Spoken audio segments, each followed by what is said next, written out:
ফাইলাম ইয়াস্তাতে, আল্লাহর নবী এটাও যদি না পারে তাহলে কি করবে? তখন আল্লাহ রাসূল বলছেন ইমসিক নাফসাহু আনিশ শাররি, মানুষ তার আত্মাকে পাপ থেকে ঠেকিয়ে রাখবে, এটাই হলো দান। মানুষ তার আত্মাকে পাপ থেকে ঠেকিয়ে রাখবে, এটাই হলো দান।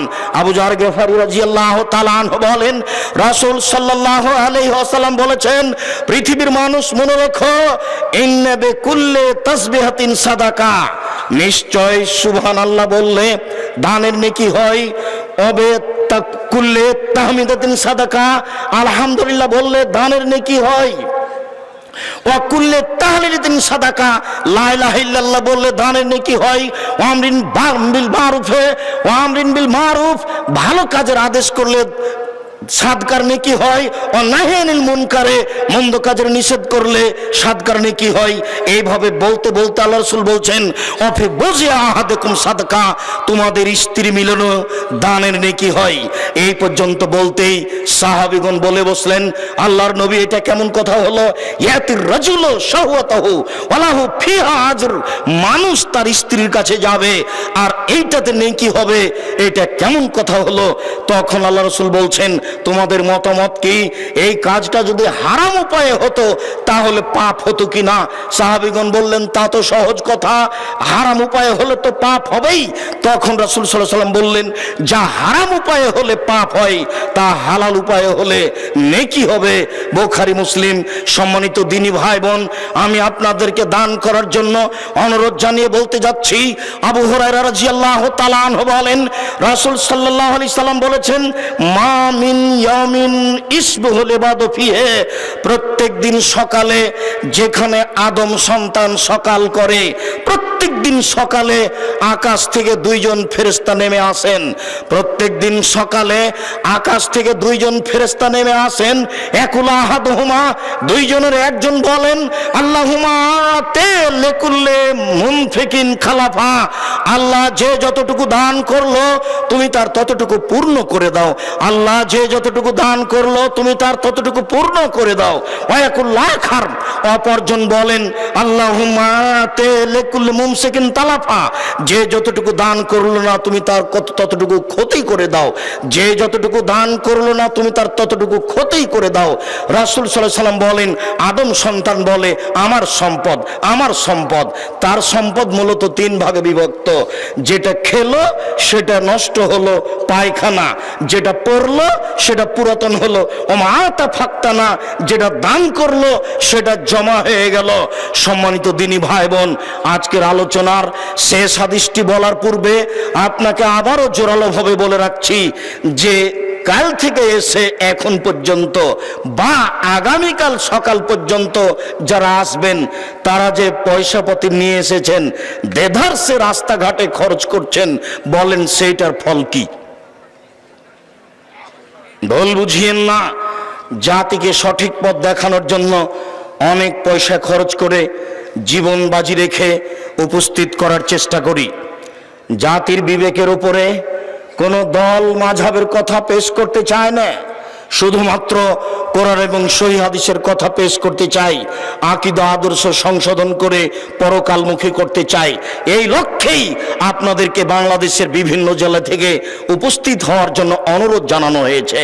আপনারা কষ্ট করে সেই কোথায় আপনার ফরিদপুর, মাগুরা, শরীয়তপুর, কোথায় আপনার সাতক্ষীরা, যশোর, ঝিনাইদহ, কুষ্টিয়া, মেহেরপুর, কোথায় আপনার চট্টগ্রাম, কোথায় সিলেট, কোথায় আপনার ব্রাহ্মণবাড়িয়া, কুমিল্লা, কোথায় আপনার রংপুর, লালমনিরহাট, নীলফামারী, কুড়িগ্রাম, পঞ্চগড়, ঠাকুরগাঁও, দিনাজপুর, জয়পুরহাট, বগুড়া, আপনারা বিভিন্ন জায়গা থেকে, ঢাকা, নরসিংদী, নারায়ণগঞ্জ, মানিকগঞ্জ, বাংলাদেশের বিভিন্ন জেলা থেকে এখানে উপস্থিত হয়েছেন। আপনাদের মৌলিক লক্ষ্য, আমাদের মৌলিক লক্ষ্য আপনাদেরকে পরকালমুখী করা। আপনাদের মাথার ভিতরে আমরা কোনো দল পেশ করে, কোনো মতামত পেশ করে সংকীর্ণতার দিকে নিয়ে যেতে চাই না। আপনাদেরকে আমরা বলতে বলতে চাচ্ছি, আপনারা আকীদা সংশোধন করুন, আদর্শ সুন্দর করুন, সহিহ হাদিস কোরআন মেনে চলার চেষ্টা করুন। যতক্ষণ পর্যন্ত শ্বাস আছে ততক্ষণ পর্যন্ত দুই একটা নেকি করার চেষ্টা করুন। শ্বাস বন্ধ হয়ে গেলে নেকি করার কোনো সুযোগ থাকবে না। সম্মানিত দিনী ভাই বোন, আমরা আপনাদের আজকের আলোচনার শেষ অংশে একটি হাদিস পেশ করছি। এক খেয়ালে আমার দিকে চেয়ে থাকবেন, কথার 19-20 হয় না যেন। সম্মানিত দিনী ভাই বোন, চলাচল বন্ধ করে আমার দিকে খেয়াল করুন।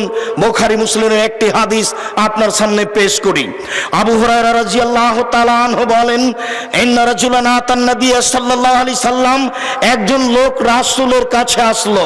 ফাবাসা রাসূলুল্লাহ সাল্লাল্লাহু আলাইহি সাল্লাম ইলা নিসাইহি, আল্লাহর নবী সেই লোকটিকে খাওয়ার জন্য পরিবারের কাছে পাঠিয়ে দিলেন। যাও তুমি আমার পরিবারের কাছে খেয়ে আসো। তার পরিবার বললেন কুলনা, আয়েশা বলছেন তার স্ত্রীগণ বলছেন আমরা বললাম মা না ইল্লাল মা, বাড়িতে আজকে পানি ছাড়া কোনো কিছু নেই। আমি যে আপনাদেরকে মাঝে মধ্যে বলেছি যে ঈদের মাঠে গিয়ে আল্লাহর নবী দেখলেন একটা বাচ্চা কাঁদছে। আল্লাহ নবী বললেন কাঁদছো কেন? লোকটি বললে আমি এতিম। আল্লাহ রাসূল বললেন আমিও এতিম ছিলাম। ছেলেটিকে কোলে নিলেন, আয়াটি খুশি হয়ে গেল, একেবারে নগদ ডাহা মিথ্যা। এ দেখেন রাসূল সাল্লাল্লাহু আলাইহি সাল্লাম তার পরিবারের কাছে একটি লোককে খাওয়ার জন্য পাঠালেন। তার পরিবার বলছেন মা না ইল্লাল মা, আজকে আমাদের সাথে পানি ছাড়া কোনো কিছু নেই, বাড়িতে পানি ছাড়া কোনো কিছু নেই, বাড়িতে পানি ছাড়া কোনো কিছু নেই। তখন রাসূল সাল্লাল্লাহু আলাইহি সাল্লাম বললেন মাইজুফা হাজা, উপস্থিত মসজিদের জনগণ শোনো, কে লোকটাকে মেহমান হিসাবে নিতে পারে? যে লোকটি আমার বাড়ি থেকে ফিরে আসলো, খাওয়ার ব্যবস্থা না থাকার কারণে আমার বাড়ি থেকে লোকটি ফিরে এসেছে, কে মেহমান হিসেবে নিতে পারে? কালা রাজুলুন মিনাল আনসার আনা, আনসারীদের একজন লোক বললেন আবু তালহা, জি আমি রেডি আছি, আমি বাড়িতে নিয়ে যাব। ফান্তালাকা বিহি ইলা ইমরাতিহি, তিনি মেহমানকে সাথে নিয়ে তার স্ত্রীর কাছে চলে গেলেন। তার স্ত্রীর কাছে চলে গিয়ে বলছেন আকরিমি যাইফা রাসূলিল্লাহ সাল্লাল্লাহু আলাইহি সাল্লাম, ও আমার স্ত্রী শোনো, ইনি হচ্ছেন আল্লাহর নবীর বাড়ির মেহমান। আল্লাহর নবীর বাড়ি থেকে মেহমান খেতে না পেয়ে ফিরে এসেছে, তুমি এর খাওয়ার ব্যবস্থা করো, তুমি একে সম্মান করো। ফাকালাত, স্ত্রী বলছেন মা ইনদানা ইল্লা কুতু সিবিয়ানি, বলেন কি আমার বাচ্চার বেঁচে থাকার মাত্র একটু খাদ্য আছে, আর কোনো খাদ্য নেই। বাড়ির বাচ্চার বেঁচে থাকার মতো একটু খাদ্য আছে, আর কোনো খাদ্য নেই। তখন লোকটি বলছেন, আবু তালহা বলছেন হাই তো আমাকে যেটুকু খাদ্য আছে সেটুকু রেডি করো। ওয়াসবেহি সেরা যাকে, তুমি তোমার বাতি ল্যাম্প জ্বালাও। ওয়া নাবেবি সিবিয়ানাকে, তুমি তোমার বাচ্চাদেরকে ঘুমিয়ে দাও। এ যা আরাদু আশা, যখন তারা রাত্রে খেতে চাইবে, যখন রাত্রে খেতে চাইবে তখন তুমি বাচ্চাদেরকে ঘুমিয়ে দিবে। ফাহাইয়াত তোয়ামাহা, তিনি তার খাদ্য রেডি করা আরম্ভ করলেন। ওয়াসবাহাত সিরাজাহা, তিনি তার ল্যাম্প জ্বালালেন। ওয়া নাওমাত সিবিয়ানাহা, তিনি তার বাচ্চাদেরকে ঘুমিয়ে দিলেন। সুম্মা কামাত, তারপর তিনি দাঁড়ালেন। মনে হচ্ছে যেন তিনি দাঁড়িয়ে ল্যাম্পটা ঠিক করতে যাচ্ছেন, মনে হচ্ছে যেন তিনি দাঁড়িয়ে ল্যাম্পটা ঠিক করতে যাচ্ছেন। ফাত হো, তিনি ঠিক করতে গিয়ে কৌশলে ল্যাম্পটা নিভিয়ে দিলেন, অন্ধকার হয়ে গেল। ফাজালা লে ইরিয়া নিহে আন্নাহুমা, তিনি দেখাতে চাইলেন যে তারা দুইজন তার সাথে এক ওলানে খেতে আছে। তিনি দেখাতে চাইলেন তারা স্বামী স্ত্রী রাতের অন্ধকারে তার সাথেই খেতে আছেন, এইটা দেখাতে চাইলেন। রাসূল সাল্লাল্লাহু আলাইহি সাল্লাম বলছেন ও বাতা তয় আইনে, স্বামী স্ত্রী ক্ষুধার্ত অবস্থায় সকাল করলেন, কিছুই খেলেন না, বাচ্চাদের ঘুমিয়ে দিয়ে নিজেরা দুইজন না খেয়ে ওইটুকু খাদ্য মেহমানকে খাওয়িয়ে দিলেন। ফাগাদা ইলান নবী সাল্লাল্লাহু আলাইহি সাল্লাম, সকালবেলায় তিনি আল্লাহর নবীর কাছে চলে গেলেন। আল্লাহর নবী তাকে দেখে বলছেন শোনো জাহেক আল্লাহ, তোমার কর্ম দেখে আল্লাহ হেসে উঠেছেন। আজাব আল্লাহু মিন ফালিকুমা, তোমাদের স্বামী স্ত্রীর কর্মতে আল্লাহ খুশি হয়ে গেছেন। আল্লাহ তোমাদের স্বামী স্ত্রীর কর্মতে খুশি হয়ে গেছেন। ফানজালাল্লাহু তাআলা, তারপর আল্লাহ তাআলা এই আয়াতটি অবতীর্ণ করলেন, ওয়া ইউসিরুনা আলা আনফুসিহিম ওয়ালাউ কানা বিহিম খাসাসা। তারা স্বামী স্ত্রী নিজেদের উপরে মেহমানকে প্রাধান্য দিলেন, যদিও তাদের কাছে ক্ষুধা ছিল। সম্মানিত দিনী ভাই বোন, হাদিস তো বুখারী মুসলিম, কোরআন মাজিদ তো কোরআন মাজিদের আয়াত। জীবনে কি করলেন? অনেক পয়সা উপার্জন করলেন, খেয়ে তাকে শেষ করলেন। যা খেলেন তা পেশাব পায়খানা, যা পড়লেন তা পুরাতন হলো, যা দিলেন তা জমা থাকলো। হাদিস বুখারী মুসলিম। আপনাদেরকে এখানে উপস্থিত করে দান সম্পর্কে একটি গুরুত্বপূর্ণ বিষয় পেশ করে আমি বলতে চাচ্ছি, মনে রাখবেন, ইবাদতের জগতে সবচেয়ে দামি, ইবাদতের জগতে সবচেয়ে পাওয়ারফুল, ক্ষমতাধর, শক্তিশালী ইবাদত হচ্ছে দান। মর্মে বলছি যে আমি নিঃস্ব মানুষ, এক মাসের যদি বেতন আমাকে দিতে বলেন জামিয়া সালাফিয়ায়, তাহলে বাকি জীবন কাজ করলে আমি এক মাসের বেতন দিতে পারবো না। এক মাসে বেতন লাগে 12,15,000। তো 12,15,000 টাকা আমি বাকি সময় পর্যন্ত উপার্জন করতে পারবো, আমার উপার্জন দিয়ে তা আমার মনে হয় না। তাই আপনাদেরকে আমি বারংবার বলে থাকি যে আপনারা একটু দোয়া করবেন যে আল্লাহ জামিয়া সালাফিয়াকে তুমি কবুল করো। যদি উপরে কবুল হয়ে যায় তাহলে আর কোনো সমস্যা হবে না, কিভাবে হবে তা ভাববার বিষয় নয়। 2016 সালের 16 জুলাই রোজ শনিবার সকাল 8টার সময় বুখারীর দাস দিয়ে এই জামিয়া সালাফিয়া ডাঙ্গিপাড়া তবা রাজশাহী চালু হয়েছে। এখন প্রায় 16 থেকে 18 থেকে 20 বিঘা জমির উপরে এই প্রতিষ্ঠান। আগামীকাল সকালে ঘুরে ঘুরে দেখবেন বাংলাদেশে আহলে হাদিসের সবচেয়ে বড় মসজিদ জামিয়া সালাফিয়ার বাইতুল হাম জামে মসজিদ। কিভাবে হয় তা আমি জানি না, তবে বিদেশি পয়সা দেওয়া হয় না, এ কথাই চূড়ান্ত। দু একজন আমাকে বলেছেন যে সৌদি আরব, কুয়েতে একটু দরখাস্ত করলেই তো এই মসজিদের ব্যবস্থা করা হয়। তা আমি বলছি, বলেন কি, তারা এত বড় মসজিদ করার সাহস করতে পারে? 10 লক্ষ টাকা দিলে 14 বার ছবি চাইবে, ফটো চাইবে। 50,000 টাকা দিলে 100 বার ছবি দিতে হবে। তারা এত বড় কাজ করতে পারবে না।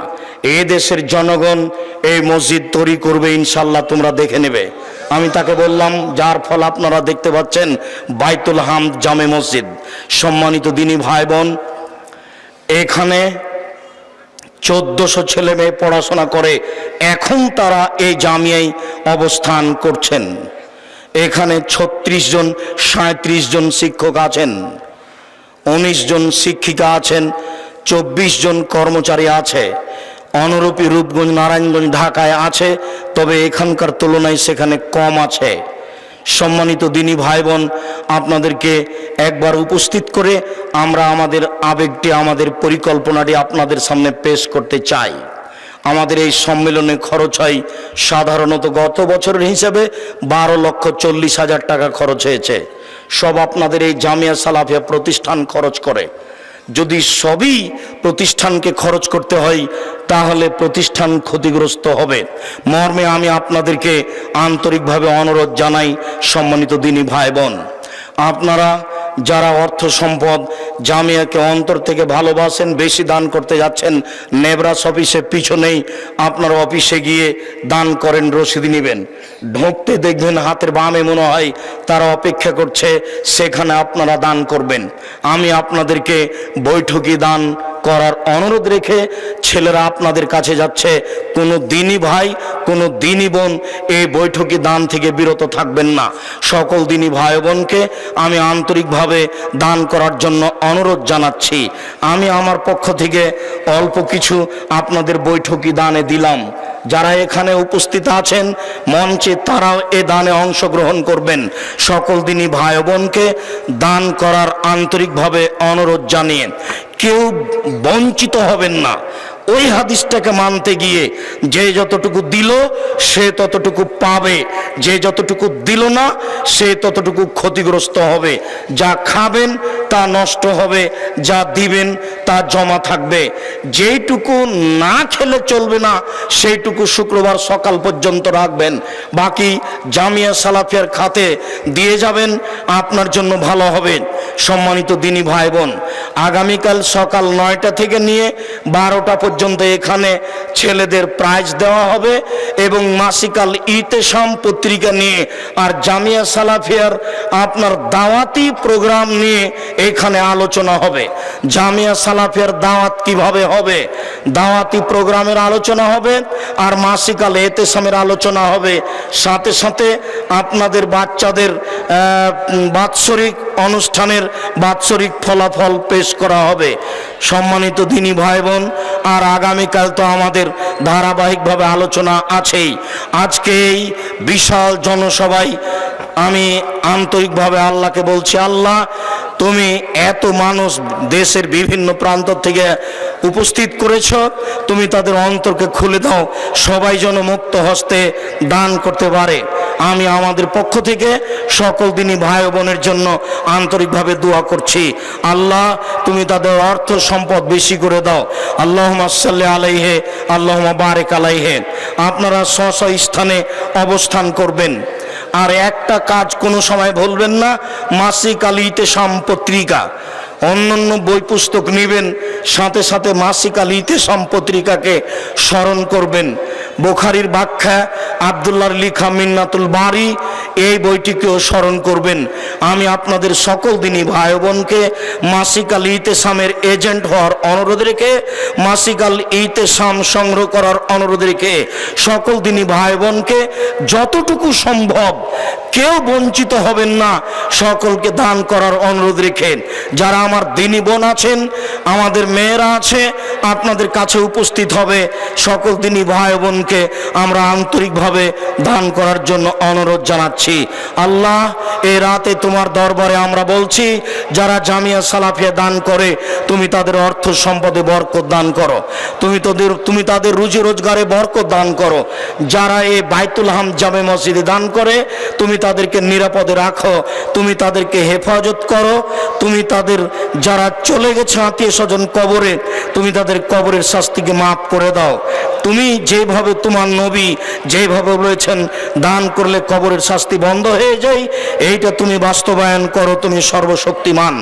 সকল দিনী ভাই বোনের সার্বিক কল্যাণ কামনা করে সকল দিনী ভাই বোনকে দান করার অনুরোধ রেখে আজকের মতো আমি আমার আলোচনা এখানে শেষ করলাম। সুবহানাকা আল্লাহুম্মা ওয়া বিহামদিকা আশহাদু আল্লা ইলাহা ইল্লা আনতা আস্তাগফিরুকা ওয়া আতুবু ইলাইক। একটু কথা বলেন না হলে লোকজন আবার।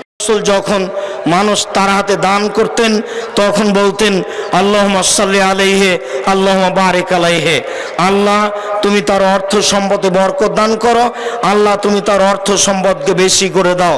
আল্লাহ তাআলা বলছেন, মুহাম্মদ মানুষ যখন দান করে তুমি তাদের জন্য বরকতের অর্থ সম্পদের দান করো, তোমার কথাই তাদের অর্থ সম্পদে বরকত হবে। আমি আপনাদের দিনী ভাই হিসাবে, সাধারণ খাদেম হিসাবে আন্তরিকভাবে অনুরোধ জানাচ্ছি, সকলে দান করুন।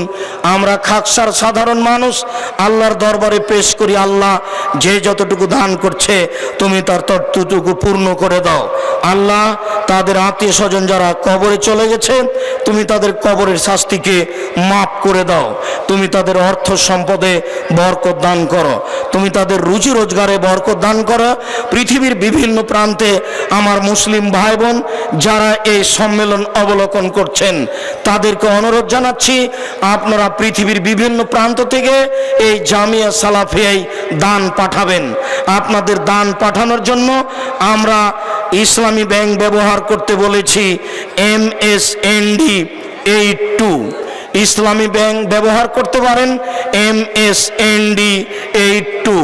এছাড়া আপনারা ব্যবহার করতে পারেন আল আরাফা ইসলামী ব্যাংক রাজশাহী 0071120004027 আল আরাফা ইসলামী ব্যাংক রাজশাহী 0071120004027 আল আরাফা ইসলামী ব্যাংক রাজশাহী।